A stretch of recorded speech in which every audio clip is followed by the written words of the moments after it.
Hi friends, welcome to Homemaking Mantra. This is Shanti. Welcome to Daily Vlogs. Saturday వస్తే చాలు nail polish change చేస్తూనే ఉంటాను. అసలు ఇది ఇర్రెసిస్టబుల్ అనమాట నాకు. చాలామంది రైట్ హ్యాండ్కి వేసుకోవద్దు మంచిది కాదంటారు, కానీ ఫస్ట్ నుంచి అలవాటు అయిపోయింది కదండి. ఇంకా అసలు నేను మార్చుకోలేకపోతున్నాను ఆ అలవాటుని. చిన్నప్పటి నుండి కూడా కొన్ని ఇష్టాలనే ఉంటాయి కదా. పిల్లలు అనేసరికి కొంతమందికి ఫ్రాక్స్ ఇష్టపడతారు, స్టేషనరీ లేకపోతే టాయ్స్ అని. నాకెందుకో ఫస్ట్ నుంచి నెయిల్ పాలిష్ అంటే చాలా ఇష్టం ఉండేది. నాకు ఒక బొమ్మ ఉండేది, దానికి కూడా నెయిల్ పాలిష్ వేస్తూ ఉండేదాన్ని. అంత ఇష్టం అనమాట. I don't know why. So నేనేంటంటే ₹5 నెయిల్ పాలిష్ దగ్గర నుంచి 200-300 వరకు నాకు ఇష్టమైన కలర్ ఉంటే మాత్రం ఖచ్చితంగా కొనుక్కుంటాను. అది బండి మీద చూడడం, మాల్లో చూడండి, నాకు నచ్చిన కలర్ ఉంటే మాత్రం అసలు డెఫినెట్గా పర్చేస్ చేస్తాను. School friends or college friends ఉంటారు కదా, కొంచెం లాంగ్ గ్యాప్ వచ్చిన తర్వాత ఎప్పుడైనా సడన్గా మీట్ అయితే నా చేతికి నెయిల్ పాలిష్ చూస్తే మాత్రం నువ్వు అస్సలు మారలేదు కదా అని అంటారు. సో అంత నోటీస్ చేసేవాళ్ళు అనమాట నా నెయిల్ పాలిష్ పిచ్చిని. సో ఇది నా చిన్న నెయిల్ పాలిష్ పిచ్చి స్టోరీ అనమాట. ఊరికే నేను మీతో షేర్ చేసుకోవాలనిపించింది, ఎందుకంటే వేసుకుంటున్నాను కదా. నెయిల్ పాలిష్ వేసుకుంటూ ఫైండింగ్ ఓలా అని చెప్పి ఒక సిరీస్ చూస్తున్నాను. ఇది నెట్ఫ్లిక్స్లో ఉంది. ఆల్రెడీ లాస్ట్ వీక్ షేర్ చేశాను కదా. నాకు చాలా చాలా నచ్చింది, బాగా ఎంజాయ్ చేస్తున్నాను. సిద్ధు స్కూల్ నుంచి వచ్చేసరికి తనకి మిల్క్ షేక్ ఇద్దామని చెప్పి యాపిల్స్ మిల్క్ యాడ్ చేసి బ్లెండ్ చేస్తున్నా. ఇందులో జస్ట్ ఒక స్పూన్ షుగర్ వేస్తున్నాను. మరి యాపిల్స్ చప్పగా ఉంటేనే షుగర్ యాడ్ చేస్తున్నా అండి. యాపిల్స్ స్వీట్గా ఉన్నాయి అని అంటే ఎక్కువ యాడ్ చేయటం లేదు, ఎందుకంటే ఒక 2-3 యాపిల్స్ బ్లెండ్ చేసినప్పుడు అందులో స్వీట్నెస్ సరిపోతుంది. 2 యాపిల్స్కి జస్ట్ 1 కప్ మిల్క్ యాడ్ చేస్తున్నాను. ఇంకా మనకి ఎంత థిక్గా కావాలి, పల్చగా కావాలి అనే దాన్ని బట్టి మిగతాది వాటర్ యాడ్ చేసుకుంటే సరిపోతుంది. ఎక్కువ మిల్క్ ఉన్నా సరే ఎందుకో మిల్క్ స్మెల్ పాల వాసన లాగా అలా అనిపిస్తుందని చెప్పి నేను వాటరే ప్రిఫర్ చేస్తాను. ఇది అందరికీ తెలిసిన మిల్క్ షేకే, కాకపోతే ఎవరికన్నా ఒకవేళ మర్చిపోయినా లేకపోతే తెలియకపోయినా అలాంటి వాళ్ళకి యూస్ఫుల్గా ఉంటుందని షేర్ చేస్తున్నాను. ఎందుకంటే చాలా టేస్టీగా, క్రీమీగా, భలే ఫిల్లింగ్గా అనిపిస్తుంది. ఫర్ ఎగ్జాంపుల్ మనం ఏదన్నా స్వీట్ తిందాము, క్రీమీగా తిందాము అని చెప్పి బాగా క్రేవ్ అవుతుంటే ఒక యాపిల్ అండ్ కొంచెం మిల్క్ బ్లెండ్ చేసేసుకొని తాగితే చాలా సాటిస్ఫైయింగ్గా ఉంటుంది. నేను యూజ్ చేసే బ్లెండర్ వండర్ షెఫ్ వాళ్ళది న్యూట్రీ బ్లెండ్. అమెజాన్లో పర్చేస్ చేశాను అండి. ఇది వచ్చేసరికి సింగిల్ జారే వస్తుంది. కావాలంటే మనకి మల్టిపుల్ జార్ ఆప్షన్స్ కూడా ఉంటాయి. ఓన్లీ స్మూదీస్ చేయడానికి వాడతాను, అందుకని చెప్పి నేను ఇది సింగిల్ జార్ది పర్చేస్ చేశాను. యాపిల్ జ్యూస్ చాలా త్వరగా ఆక్సిడైజ్ అయిపోతుంది, అంటే లైట్ బ్రౌన్ కలర్లో మారిపోతూ ఉంటుంది కదా. ఈవెన్ మిల్క్ యాడ్ చేస్తే కూడా ఆ ప్రాబ్లం ఉంటుంది. సో తీసిన వెంటనే ఫ్రిడ్జ్లో పెట్టుకోండి. బట్ స్టిల్ కొంతైనా సరే ఆ కలర్ అనేది చేంజ్ అవ్వటం కామన్ యాపిల్స్కి. ఈ వీకెండ్ అయితే ఏదైనా మూవీస్ చూద్దాము అని అంటే, అండ్ నేను మా హస్బెండ్ కలిసి చూసే మూవీస్ అయితే ఇద్దరికి అంత ఇంట్రెస్టింగ్గా ఏమీ లేవు. కొన్ని మూవీస్ ఎలా ఉంటాయంటే మన ఒక్కళ్ళమే చూసేలాగా ఉంటాయి, కొన్ని మూవీస్ ఏమో జెంట్స్ ఒక్కళ్ళే చూసేలాగా ఉంటుంది. సో ఈ వీకెండ్ అయితే నేను మూవీస్ ఏం పెద్ద ఎంజాయ్ చేయలా. ఇప్పుడు ఎలా ఇప్పుడు వెళ్ళేసి తెచ్చేసుకుందాం. 11 అయిపోయింది, వచ్చేసి ఒక్కసారి కూర్చుంది కదా. క్వాలిటీ వాళ్ళస్ కాదు, మంచిదే తీసుకుందాం. మంచిదే హక్ చేసుకో డాడీ. మరి నీకు కావాల్సిన కొనిస్తే హక్ చేసుకుంటావా? కుల్ఫీ కూడా ఉంటుంది, మమ్మీకి కుల్ఫీ తెచ్చుకోవచ్చు. నీకు అదే ఏంటి మూత ఎలా పెట్టావు? పన్ను నొప్పి వస్తుందా? ఎలా ఉంది అది ఎలా ఉంది? స్వెల్ అయింది సిద్ధు, లేదా బానే ఉందా? అవునా, అది కొత్తగా టైట్ చేశారు కదా బ్రేసెస్. ఓ అదే కొంచెం. సిద్ధుకి పన్ను నొప్పిగా ఉందనే సాగుతోటి ఐస్ క్రీమ్ అడుగుతా ఉన్నాడు. యూజువల్గా వింటర్లో ఏంటంటే అంత ప్రిఫర్ చేయను అనమాట కొనడానికి. కాకపోతే ఆ బ్రేసెస్ టైట్ చేస్తుంటే పాపం దానికి పళ్ళు నొప్పి వచ్చేస్తూ ఉంటాయి మధ్య మధ్యలో. ఇంకా వాళ్ళిద్దరేమో బయటకు వెళ్ళిపోయారు, నేనేమో కుక్ చేయడం స్టార్ట్ చేస్తా.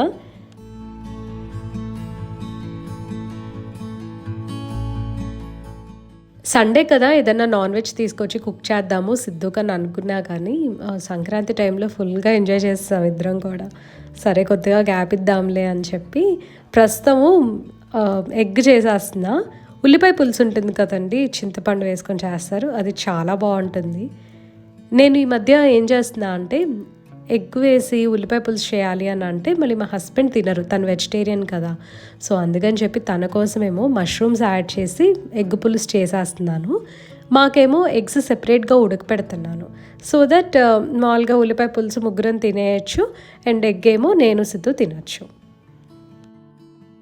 మా అబ్బాయి హెల్దీ ఫుడ్స్ విషయంలో మాత్రం చాలా పిక్కీ ఈటర్. బలవంతం చేసి ఒక దెబ్బేసైనా పెడతా ఉంటాను. అలాంటిది ఈ బటర్ బీన్స్ కుక్ చేసి తనకి జస్ట్ సాల్ట్ వేసిస్తే చాలా ఇష్టంగా తిన్నాడు. ఎంత టేస్టీగా ఉంటాయోనండి. ఇవైతే నేను ఫస్ట్ టైం ట్రై చేస్తున్నా, ఇంతకుముందు నేను ఎప్పుడూ తినలేదు. అది కూడా చాలా సాఫ్ట్గా కుక్ చేసుకొని తింటే వాటర్ చెస్ట్నట్స్ ఉంటాయి కదా, అలా ఉంటుంది టేస్ట్. ఇంతకుముందు కొరియన్ స్టోర్స్లోనో చైనీస్ స్టోర్స్లోనో వాటర్ చెస్ట్నట్స్ కొనుక్కునేవాళ్ళం మేము యూఎస్లో ఉన్నప్పుడు. ఇక్కడైతే నేను టేస్ట్ చేయలేదు, అసలు చాలా చాలా బాగున్నాయండి. వీటిని డబుల్ బీన్స్ బటర్ బీన్స్ అంటారు. జస్ట్ మనం ఒక 5-6 అవర్స్ అలా సోక్ చేసేసి ప్రెషర్ కుక్కర్లో సాఫ్ట్గా అయ్యే వరకు కుక్ చేసి కొద్దిగా సాల్ట్ యాడ్ చేసుకొని తింటే చాలా క్రీమీగా టేస్టీగా ఉంటాయి. వీటి టేస్ట్ ఎలా ఉందంటే ఉడకపెట్టిన స్వీట్ కార్న్, స్వీట్ పొటాటో ఎట్లా అయితే ఉంటుందో సేమ్ అలానే అనిపించింది అనమాట తినేటప్పుడు. అండ్ టెక్స్చర్ కూడా అట్లాగే క్రీమీగా ఉంటుంది. ప్రతిరోజు మా హస్బెండ్కి గుగ్గిళ్ళు పెడుతున్నాను కదా, ఇవాళ ఒక గుప్పెడు ఇవి నానబెట్టాను. ఇవైతే చాలా బాగున్నాయి. ఇంకొకటి అండి, మన వ్యూవర్ ఒకరు అన్నారు ప్రతిరోజు ప్రోటీన్ పెట్టకూడదు ఎవ్రీ సింగిల్ డే, సో అది చూసుకోండి అని అన్నారు. యా, మీరు చెప్పింది 100% కరెక్ట్ అండి. కానీ నేను రీసెంట్గా ఒకటి విన్నది ఏంటంటే రిఫైన్డ్ ప్రోటీన్ అనేది ఒకటి ఉంటుంది. సో అది మనం రెగ్యులర్గా ఇవ్వకూడదు. ఇప్పుడు ఈ శనగలు గుగ్గిళ్ళు అనేది ఏంటంటే combination of carbs and proteins ఉంటాయి కాబట్టి అవి చూసుకొని జస్ట్ ఒక గుప్పెడు మనం ప్రతిరోజు తినచ్చు అనమాట. అది ప్రాబ్లం ఉండదు. కరెక్ట్గా చెప్పాలంటే చిన్న విస్తరాకు కప్పు ఉంటుంది కదండి, ప్రసాదాలు ఇస్తాము, అంతకన్నా కూడా కొంచెం తక్కువే ఇస్తున్నాను. సడన్గా బర్గర్ చూపిస్తున్నాను ఏంటి అని అనుకుంటున్నారా? సండే డిన్నర్కి బర్గర్స్ ప్రిపేర్ చేశాను. మధ్యాహ్నం నుంచి కష్టపడితే ఈవినింగ్కి బర్గర్స్ రెడీ అయ్యాయి. ఎలా చేశానో చూపిస్తాను. వెజ్జీ ప్యాటీ ప్రిపేర్ చేయడానికి మనకు కావాల్సిన వెజిటబుల్స్ అన్నీ తీసుకోవచ్చండి. గ్రేటెడ్ వెజిటబుల్స్ కానీ ఫైన్గా చాప్ చేసిన వెజిటబుల్స్ కానీ తీసుకోవచ్చు. ఆనియన్స్, జింజర్ అండ్ గార్లిక్ ఈ 3 మాత్రం కంపల్సరీ వాడండి. మిగతావి ఏదైనా సరే అడ్జస్ట్ చేసుకోవచ్చు. మనం వెజిటబుల్స్ అన్నీ యాడ్ చేసి పచ్చివాసన పోయే వరకు ఫ్రై చేసుకోవాలి. సెమీ కుక్డ్ వెజిటబుల్స్ అయినా దీనికి బాగానే ఉంటుందండి. Grated ginger and crushed garlic కూడా యాడ్ చేసి ఫ్రై చేశాను. గార్లిక్ కొంచెం ఎక్కువ ఉంటే టేస్ట్ బాగుంటుంది. ఫ్లేవరింగ్స్ విషయానికి వస్తే ఏదైనా సరే యాడ్ చేయొచ్చండి, అది టోటల్లీ అప్ టు అస్. నేను తందూరి మసాలా, కారం కోసమేమో చిల్లీ ఫ్లేక్స్ అండ్ కొంచెం టేస్ట్ కోసం ఆరిగానో యాడ్ చేసా. ఆరిగానో స్కిప్ చేయకుండా ఉండేటట్టు ట్రై చేయండి, ఎందుకంటే ఒక యూనిక్ ఫ్లేవర్ వస్తుంది. ఒకవేళ ఇవేమీ ఇష్టం లేకపోతే గరం మసాలా యాడ్ చేయొచ్చు. దాంతోపాటు ధనియా పౌడర్, జీరా పౌడర్, పెప్పర్ పౌడర్ ఈ 3 కూడా వేసుకోవాలి. మంచి కలర్ కోసం అని చెప్పి కాశ్మీరీ రెడ్ చిల్లీ లేదా పసుపు యాడ్ చేయొచ్చు. తర్వాత మ్యాష్డ్ పొటాటోస్ యాడ్ చేయాలి. టిక్కీస్ చాలా టేస్టీగా నీట్గా రావాలి అని అంటే పొటాటోస్ చాలా మెత్తగా ఉడికించుకోవాలి. చూసారు కదా ఎంత మెత్తగా ఉన్నాయో. పలుకుల్లాగా వస్తే చేయటం కానీ లైక్ తినేటప్పుడు కానీ అంత బాగోదు. ఇందులో బ్రెడ్ క్రమ్స్ కూడా యాడ్ చేయాలి. నా దగ్గర కొంచెమే ఉన్నాయి బ్రెడ్ క్రమ్స్. సో నేను ఏం చేశానంటే ఫ్రెష్ బ్రెడ్ పీసెస్ తీసుకొని ఒక మిక్సీ కప్లోకి తీసుకొని పల్స్ చేశాను. ఇలా పౌడర్ లాగా వచ్చింది. నా దగ్గర బ్రెడ్ క్రమ్స్ లేవు, అయ్యో ఈ రెసిపీ పాడైపోతుందేమో అనే లాగైతే అనిపించలేదు. బ్రెడ్ మాత్రం చాలా బాగా వర్క్ అయింది. సో ఇట్లాగా బ్రెడ్ కూడా యాడ్ చేసుకొని చక్కగా కలిపేసుకోవాలి. ఇది ఎందుకంటే ఒక బైండింగ్ టెక్స్చర్ క్రియేట్ చేయడానికని ఇట్లాగా బ్రెడ్ క్రమ్స్ యాడ్ చేసుకుంటాము. ఇదంతా కూడా బాగా కలిపేసి చల్లారిన తర్వాత టిక్కీస్ లాగా చేసుకోవాలి. అంటే బర్గర్ ప్యాటీస్ ఉంటాయి కదా, అలా చేసుకోవాలన్నమాట. మన బర్గర్ బన్ ఏ సైజులో ఉంటుందో కొంచెం ఆ సైజులో చేసుకుంటే మనకి బాగా ఫిల్లింగ్గా ఉంటుంది అండ్ చూడటానికి కూడా బాగుంటుంది. అన్నీ రెడీ పెట్టుకున్న తర్వాత ఇప్పుడు వీటిని ఫ్రై చేసుకునే ముందు ఇంకొక స్టెప్ ఉందండి. బ్రెడ్ క్రమ్స్ రెడీగా ఉంచుకోవాలి. నెక్స్ట్ ఒక స్లర్రీ లాంటిది ప్రిపేర్ చేసుకోవాలి. మధ్యలోది మైదా, కొద్దిగా కార్న్ఫ్లోర్ అండ్ మనకు కావాల్సిన ఫ్లేవరింగ్స్ యాడ్ చేసుకోవచ్చు. నేను కొద్దిగా tandoori masala, Kashmiri red chilli, pepper powder, amchur powder and salt తీసుకున్నాను. ఈ స్టెప్ చాలా ఇంపార్టెంట్ అండి, ఎందుకంటే బర్గర్స్ చప్పగా లేకుండా ఫ్లేవర్ఫుల్గా ఉండటానికి అని చెప్పి మసాలాస్ చాలా హెల్ప్ చేస్తాయి. కావాలంటే కొంచెం జింజర్ గార్లిక్ పేస్ట్ కూడా యాడ్ చేసుకోవచ్చు. ఇంకొకటి ఫస్ట్ మెన్షన్ చేయడం మర్చిపోయానండి, సవర్నెస్ కోసం అని చెప్పి టిక్కీస్లో కానీ లేదా ఇట్లా ఈ స్లర్రీలో కానీ కొంచెం lemon juice or amchur powder add చేసుకోండి. టిక్కీస్లో ఆమ్చూర్ పౌడర్ యాడ్ చేసుకుంటే బాగా టేస్టీగా వస్తాయి అన్నమాట. లేకపోతే మరీ బ్లాండ్గా అంత తినబుద్ధి కాదు. ఎందుకంటే ఇండియన్ ఫ్లేవర్లో కొంచెమైనా సార్నెస్ ఉంటే బ్యాలెన్స్ అవుతుంది చక్కగా. ఇప్పుడు టిక్కీని తీసుకొని స్లర్రీలో డిప్ చేసి తర్వాత బ్రెడ్ క్రమ్స్ తోటి కోట్ చేసేసి నెక్స్ట్ స్టెప్ ఏంటంటే డైరెక్ట్గా ఆయిల్లో ఫ్రై చేయటము, లేదంటే చక్కగా కొంతసేపు ప్లేట్లో ఉంచేసి ఫ్రిడ్జ్లో పెట్టుకుంటే మనకి కావాల్సినప్పుడు ఫ్రై చేసుకోవచ్చు. ఈ టిక్కీస్ తోటి ఇది ఒక అడ్వాంటేజ్ ఉంటుంది మనకి. వీటిని ఇట్లాగే ఇన్స్టెంట్గా కూడా ఫ్రీజ్ చేసేసుకోవచ్చు. బ్రెడ్ క్రమ్స్ తోటి కోట్ చేసిన తర్వాత పార్చ్మెంట్ పేపర్తో కానీ లేదంటే ప్లాస్టిక్ ర్యాప్లో కానీ ర్యాప్ చేసేసి జిప్లాక్లో పెట్టుకొని స్టోర్ చేసుకోవచ్చు. ఫ్రీజ్ చేసామంటే మళ్ళీ ఒక 15 days వరకు ఇది చాలా ఫ్రెష్గా ఉంటుంది. ఈ లోపల మనం బర్గర్స్ కానీ లేకపోతే ఆలూ టిక్కీస్ కానీ అలా ఏదైనా సరే ప్రిపేర్ చేసుకోవచ్చు.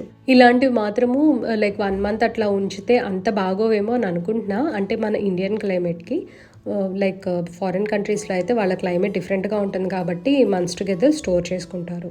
ఇది ఒక 15 daysలో చక్కగా యూజ్ చేసుకోవచ్చు. నేను ఇవన్నీ ప్రిపేర్ చేశాక ఒక ప్యాటీ ఫ్రీజ్ చేసేసాను. ఇది ఒక 10 days లోపు లేదా 15 days లోపు వాడేద్దాము అని చెప్పి ప్లాన్ చేసుకున్నా. సో ఇది యూజ్ చేసేటప్పుడు మాత్రం డెఫినెట్గా నేను మీకు చూపిస్తాను. ప్రస్తుతానికైతే ఈ టిక్కీస్ అన్నీ కూడా నేను ఈవినింగ్ డిన్నర్కి ప్రిపేర్ చేశాను. అందుకని పార్చ్మెంట్ పేపర్తో కవర్ చేసి ఫ్రిడ్జ్లో పెట్టేస్తా. ఇవాళ మా లంచ్లోకి అప్పడాలు, బాయిల్డ్ ఎగ్, ముద్దపప్పు, ఉల్లిపాయ పులుసు విత్ మష్రూమ్స్ చేసా అండి. అదంతా చేసి టైర్డ్ అయ్యేసరికి మా హస్బెండ్ అను సిద్ధు కలిసి లంచ్లో హెల్ప్ చేస్తున్నారనమాట అరేంజ్మెంట్స్కి. ఇంకా మధ్యాహ్నం అంతా రెస్ట్ తీసుకొని టీవీ చూసేసి ఈవినింగ్ బర్గర్ బన్స్ ఆర్డర్ చేసుకున్నాము. అవి వచ్చిన తర్వాత డిన్నర్ ప్రిపేర్ చేస్తున్నాం. వీటిని షాలో ఫ్రై చేయాలి. కొంచెం ఎక్కువే నూనె పడుతుంది అనమాట. అట్లీస్ట్ 3 నుంచి 4 గరిటెల నూనె అయినా పడుతుందండి దీనికి. మీడియం హీట్లో ఫ్రై చేసుకుంటే మాడకుండా ఉంటుంది. చక్కగా గోల్డెన్ బ్రౌన్ కలర్లో వస్తాయి. డీప్ ఫ్రై చేయొద్దు, డీప్ ఫ్రై అంత అవసరం లేదు.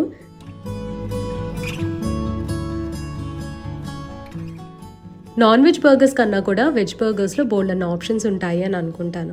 ఫర్ ఎగ్జాంపుల్ ఇప్పుడు పన్నీర్ బర్గర్ చేయాలి అని అంటే పన్నీర్ని గ్రేట్ చేసి చేయొచ్చు, లేదా ఫుల్ బ్లాక్ ఆఫ్ పన్నీర్ని స్పైసెస్ యాడ్ చేసి ఫ్రై చేసేసి బర్గర్ని అసెంబుల్ చేసుకోవచ్చు. అండ్ శనగలు, రాజ్మా, సో వీటితో కూడా చక్కగా బర్గర్స్ ప్రిపేర్ చేసుకోవచ్చు. చాలా రెసిపీస్ ఆన్లైన్ ఉన్నాయి. కాకపోతే మనకు కావాల్సిన టేస్ట్ ఎక్కడ వస్తుందంటే సాస్ వలన. డిఫరెంట్ కాంబినేషన్స్ ఆఫ్ సాస్ ఉంటాయి కదా, అవన్నీ కూడా మిక్స్ చేసి మన ప్యాలెట్కి ఏది నచ్చుతుందో అది చూస్ చేసుకుంటే బెటర్.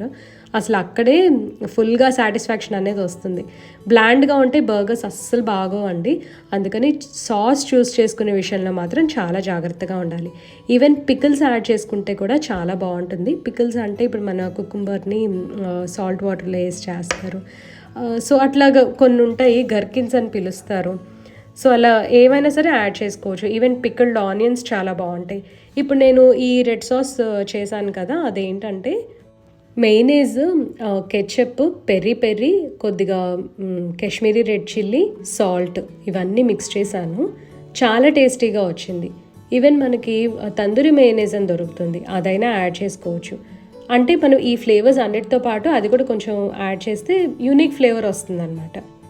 ఇందులో మనకు కావాల్సిన వెజిటబుల్స్ యాడ్ చేసుకుంటున్నాం కదా, ఆ తర్వాత ఒక స్లైస్కి మాత్రము మస్టర్డ్ యాడ్ చేస్తున్నాను. ఇది చాలా టేస్టీగా ఉంటుంది, నా పర్సనల్ ఫేవరెట్. కొంతమందికి నచ్చకపోవచ్చు. సో ఫస్ట్ ఒకసారి ట్రై చేసి ఆ తర్వాత బర్గర్ బన్కి అప్లై చేయండి. ఫ్రైస్ మాత్రం నేను బయట నుంచి తెప్పించేసాను, ఎందుకంటే ఇంకా చేసే ఓపిక లేదు. టొమాటోస్, కుకుంబర్ అవన్నీ నేనేం యాడ్ చేయలే ఇవాళ బర్గర్లో. సో నా బర్గర్ అయితే ఇలా వచ్చింది. ఎంత జ్యూసీగా, చాలా బాగుందండి టేస్ట్ మాత్రం. లైక్ నాకే ప్రౌడ్గా అనిపించింది చూసిన తర్వాత, కమర్షియల్ బర్గర్ లాగా ఉంది కదా అని చెప్పి. లెటర్స్ లీవ్స్ ఆప్షనల్, లెటర్స్ వేసుకుంటే బాగుంటుందని చెప్పి నేను యాడ్ చేశాను. ఇలా హ్యాపీగా మా డిన్నర్ అంతా కంప్లీట్ చేసాము. తర్వాత స్టవ్ కూడా క్లీన్ చేస్తాను. ఈ స్పూన్ ఎందుకు పెట్టాలని మన వ్యూవర్స్ కొంతమంది అడిగారండి మన కామెంట్ సెక్షన్లో. ఇది వచ్చేసరికి స్పూన్ రెస్ట్ అనమాట. అంటే మనం వండుకుంటాం కదా, మధ్యలో ప్లేట్లో కానీ ఇలా దీని మీద ఈ స్పూన్ మీద కానీ పెడతాము. సిరామిక్ది నాకు చాలా నచ్చిందని తీసుకున్నా అండి. ఇది అమెజాన్లో పర్చేస్ చేసా. సో ఇదండి ఇవాళ వీడియో. మీ అందరికీ నచ్చింది అనుకుంటున్నా. నచ్చితే తప్పకుండా లైక్ చేయండి, కమెంట్ చేయండి, ఛానల్కి సబ్స్క్రైబ్ చేసుకోండి. Thank you for watching. Thank you for your time.